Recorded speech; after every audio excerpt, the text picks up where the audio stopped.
We've got organizational systems in place. A system is something that makes up the whole.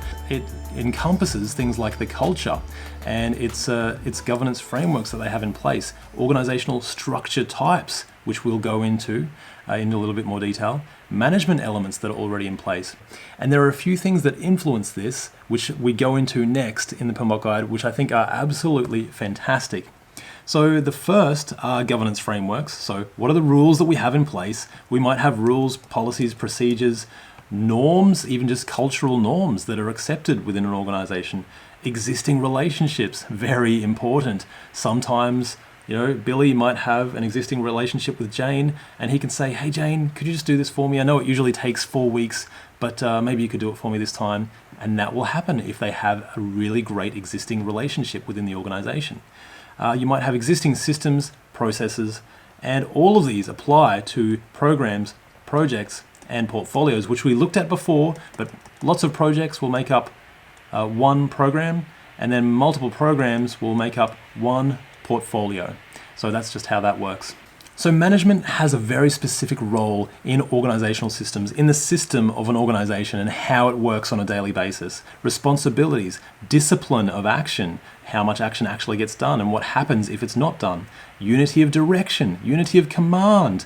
Is there one clear strategic direction, or is it really everyone's just sort of going for their own little team and trying to make that work? And then all of the other things, safety of the people, optimal morale, clear security of work positions, all of these things are part of the management when we're managing within an organizational system like a company or even a country.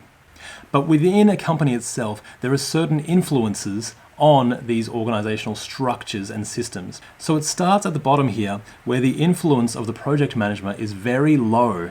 So if we've got a project that's just organic, where it's just kicked off between a bunch of people, it's not really formal, we're just trying to make an improvement in some way, then usually the influence of the project management will be quite low. And it goes up as we go into these different structures. So we've got functional, where we've got the functional manager who is leading a project and trying to do something, usually within their own department, but they're actually the one in charge. If a project manager comes on board, usually they will report to that functional manager within that particular team.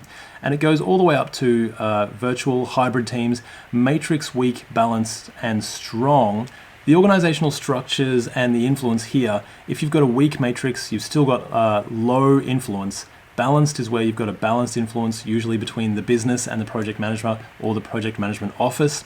And then the strong matrix is where you have a lot more control, and now as a project manager you have more directive control over the resources, over the cost, over the scheduling, and all of that is more up to you as opposed to being up to the functional or the BAU environment. Lastly, the project management office is where all of the projects are collected within a PMO, project management office, and they are brought down the line specifically within their own governance structures and made to work through a project management office. So everyone has to go through that to get anything done. They have the most influence over these environments.